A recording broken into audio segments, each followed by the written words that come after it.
A Sarah de Meio simplesmente jogou uma bomba no nosso colo e saiu correndo, né? Bom, se você é minimamente conectado nas Bookheads, você deve ter visto aí que na última quarta-feira, dia 4 de março, a nossa queridíssima Sarah J. Maas anunciou não só um, mas dois livros do universo de ACOTAR. E se você não sabia, bom, agora você tá sabendo. Mas antes da gente entrar no universo da Sarah J. Maas e sobre tudo que a gente já sabe sobre esses novos lançamentos, deixa eu me apresentar. Eu sou a Dani e esse aqui é o Biblioteca Entre Mundos. E se você gosta de fantasia, romantasia, romance e muitos surtos literários, já se inscreve aqui no canal, deixa seu like nesse vídeo e acompanha a gente aqui nos próximos vídeos. No vídeo de hoje eu vou te contar tudo que a gente já sabe sobre esses novos lançamentos da Sarah J. Maas. Mas mais do que isso, eu vou te explicar o que é o Saraverso e principalmente se você precisa ler alguma outra saga da autora para ler a continuação de ACOTAR. Porque depois de algumas coisas que aconteceram no último livro da autora, essa pergunta se tornou muito mais séria do que parece. Mas antes da gente falar sobre esses novos livros, eu preciso te explicar quais são as 3 sagas da autora. São, no total, 3 sagas diferentes que fazem parte do Saraverso. E a primeira saga da Sarah J. Maas é Trono de Vidro. E muita gente não sabe, mas foi Trono de Vidro que lançou a carreira da autora. A história começa acompanhando Selena Sardotian, a mais famosa assassina do reino, só que no começo da história ela tá presa nas minas de trabalho forçado, que é basicamente uma sentença de morte para todo mundo. Até que um príncipe do reino, ele faz uma proposta para Selena, participar de uma competição para se tornar assassina real. E se ela ganhar, depois de alguns anos de serviço, ela ganha a liberdade dela. Só que o que começa como uma história de aventura e uma fantasia, assim, bem pouca coisa, se torna um mundo gigantesco. Se torna uma fantasia épica. Essa aqui é a fantasia mais épica que a Sarah J. Maas tem. Aqui a gente tem guerras, a gente tem reinos diferentes, a gente tem política, magia antiga e a gente tem arcos de personagens muito bem desenvolvidos. Trono de Vidro também é a saga mais longa da Sarah J. Maas e, no momento, é a única saga da autora que está completa. Muita gente considera isso daqui o melhor desenvolvimento do mundo da autora. E eu, sinceramente, também concordo. Depois vem a saga que trouxe para Sarah J. Maas todo o público que ela tem hoje, que é Corte de Espinhos e Rosas. Eu também conheci a Sarah por Corte de Espinhos e Rosas, tá? E aqui, em Corte de Espinhos e Rosas, que é a sigla ACOTAR, que remete ao nome em inglês, a gente acompanha a Feyre, que é uma humana que vive na extrema pobreza com a família dela. Até que um dia ela mata um lobo na floresta, mas acaba descobrindo que, na verdade, esse lobo não era um lobo normal, ele era um férico. E por causa disso, como punição, ela vai ser levada para o mundo dos féricos para viver com eles. A partir daí, a história começa a ser contada quase como se fosse um conto de fada sombrio, só que a série evolui e ela mostra pra gente um mundo muito grande, muito complexo.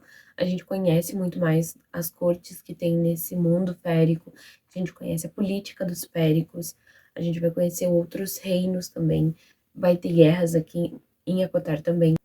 ACOTAR hoje em dia é a série mais famosa, mais conhecida da Sarah J. Maas, provavelmente, e isso se dá um pouco pelo fato de romance. ACOTAR foi um dos primeiros livros, uma das primeiras séries que misturou muito bem o romance com a fantasia. Aqui a gente tem 50% romance e 50% fantasia, na minha opinião, mas é mais ou menos isso. E diferente de Trono de Vidro, que a gente tem menos romance, a gente consegue ler Trono de Vidro sem o romance. Se a gente tirasse o romance, a gente ainda teria muita história. Se a gente tira o romance do ACOTAR, a gente não tem tanta história quanto teria em Trono de Vidro. É uma coisa que a fantasia depende do romance e o romance depende da fantasia. E aí a gente chega na série mais recente da Sarah J. Maas, que é Cidade da Lua Crescente. Preciso ser sincera com vocês e dizer que eu nunca li Cidade da Lua Crescente. Então tudo que eu sei sobre Cidade da Lua Crescente é o que eu peguei na internet, que eu não consegui fugir da spoiler. E eu vou contar pra vocês aqui. Eu não vou dar spoiler, tá? Só vou contextualizar. Bom, a maior diferença de Crystal City para Trono de Vidro e ACOTAR é que essa fantasia aqui é uma fantasia urbana, que a gente tem tecnologia, a gente tem carro, é um mundo muito mais parecido com o nosso do que ACOTAR e Trono de Vidro. Mas também de diferente tem muito mais seres mágicos diferentes. Metamorfo, anjo, fora os féricos, né? Bom, a história de Kristen City, a gente acompanha Bryce e Quinn, e o primeiro livro ele começa com um evento extremamente traumático para Bryce, e é o que vai dar continuidade na trama. Bom, durante os anos com Acotar e Trono de Vidro lançados, nós fãs começamos a perceber algumas coincidências que tinham neles ali. Como, por exemplo, o tipo de magia. Tem algumas magias que são muito parecidas nos dois livros. A gente tem referências em Trono de Vidro a mundos diferentes. No começo parecia só coincidência. Os fãs começaram, a partir disso, a fazer teorias de que todos os livros da Sarah J. Maas estavam conectados um ao outro. E isso foi confirmado pra gente em Casa de Chama e Sombra, que a gente tem personagens de Acotar nesse livro. Ou seja, o crossover veio aí. Os mundos realmente se conectaram. E agora, sabendo que o crossover existe, fica a dúvida: precisa ler Cidade da Lua Crescente para ler Acotar? Bom, eu ainda não li Cidade da Lua Crescente, mas eu vou falar o que eu acho. Eu acho que a Sarah não ia fazer uma coisa completamente dependente um do outro, porque senão se tornaria uma série só. Mas eu acho que vai ter alguma coisa de Cidade da Lua Crescente que vai ser explicado em Acotar, ou alguma coisa de Acotar que vai ser explicado em Cidade da Lua Crescente. Por quê? A gente já viu um Trono de Vidro que coisas minúsculas, coisas pequenas, falas ditas ao vento no primeiro livro de Trono de Vidro foram ser explicados lá no último, depois de 7 livros, coisas que a gente já tinha esquecido. Então, eu acho que é isso que vai acontecer com Acotar e Trono de Vidro. Não que vai ser uma coisa assim que vai ser, meu Deus, isso, vou depender disso para ler Acotar. Não. Se você já leu Kristen City e Acotar, me conta aqui nos comentários se você acha que é uma leitura obrigatória para continuar Acotar, ou se você acha que não tem problema, pode continuar Acotar sem ler Kristen City. Vou finalmente falar sobre os novos lançamentos dessa mulher, porque é isso que a gente quer. Até o momento, tudo que a gente sabe foi falado pela Sarah numa entrevista ao podcast. Eu vou ler porque talvez eu erre a pronúncia. Kaharderi. Eu acho que é assim que se fala. Na última quarta-feira, dia 4 de março. Ela simplesmente falou pra gente que a gente não vai ter só um lançamento de Acotar, a gente vai ter 2 livros novos de Acotar. O mais interessante do que o anúncio desses livros é o que ela falou sobre eles. A Sarah disse que esse novo arco em Acotar vai ser completamente diferente de tudo que a gente já viu na série. E talvez isso me deixe um pouco preocupada. Ela também disse que esse arco ele vai acompanhar o ponto de vista de um personagem inesperado, que ninguém estava esperando. E isso também me deixa um pouquinho preocupada. Mas o detalhe mais louco que ela soltou nessa entrevista é o tamanho dessa história. Que originalmente a Sarah disse que seria um livro só, mas a história ficou tão grande que ela precisou separar esse livro em 4 partes. A primeira parte vai ser lançado em Acotar 6, dia 27 de outubro de 2026. A segunda e a terceira parte vão ser lançados como Acotar 7, dia 12 de janeiro de 2027.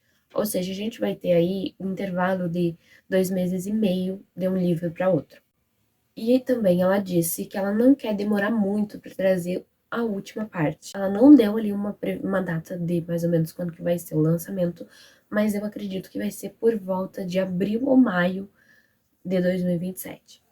Bom, toda essa história de lançamento dos próximos livros acabou me fazendo tomar uma decisão. Eu decidi que eu vou começar um projeto de leitura de todo o universo. Então, eu vou reler Acotar, eu vou reler Trono de Vidro e eu vou ler pela primeira vez Cidade da Lua Crescente. Claro que eu não vou fazer isso sozinha, a ideia é trazer todos vocês junto comigo. Eu vou fazer vlogs de releitura de Acotar, eu vou fazer vlogs de releitura de Trono de Vidro e vlogs de leitura de Cidade da Lua Crescente. Porém, para ficar da forma que eu acredito que vai ser mais confortável para mim, eu vou reler da seguinte forma. Primeiro eu vou reler a trilogia principal de Acotar, que é Corte de Espinhos e Rosas, Corte de Névoa e Fúria e Corte de Asas e Ruínas. Depois disso, eu vou reler Trono de Vidro. E eu vou passar minha ordem para vocês, porque vai que vocês queiram saber, né? Trono de Vidro, Coroa da Meia-Noite, A Lâmina da Assassina, Herdeira do Fogo, Rainha das Sombras, leitura simultânea de Império de Tempestades e Torre do Alvorecer. E o último, que é Reino de Cinzas. O que eu disse pra vocês, a ordem da leitura de Trono de Vidro? Trono de Vidro acaba que ele tem um 3, eu não tenho certeza se ele tem 3 ou 2 ordens de leitura, mas essa é a ordem de leitura que eu prefiro ler, então eu vou ler nessa ordem de leitura. Quando eu terminar Trono de Vidro, então eu vou voltar para cortar, lendo Corte de Gelo e Estrelas e Corte de Chamas Prateadas. Para então eu vou começar a trilogia de Cidade da Lua Crescente, que também tem os outros livros ali, mas são 3 calhamaços, não vou segurar os 3 ao mesmo tempo. Eu pretendo ler o primeiro e o segundo de ACOTAR já agora em março, mas isso vai depender ali das leituras de parceria que eu tenho para fazer pelo meu Bookstagram. Então agora eu quero saber de vocês. Vocês já leram todas as sagas de Sarah J. Maas? Ou tem alguma que você ainda não leu? E, principalmente, vocês topariam entrar nessa releitura do universo da Sarah J. Maas comigo? Se sim, já se inscreve aqui no canal, porque os primeiros vlogs dessa releitura já vão sair em breve.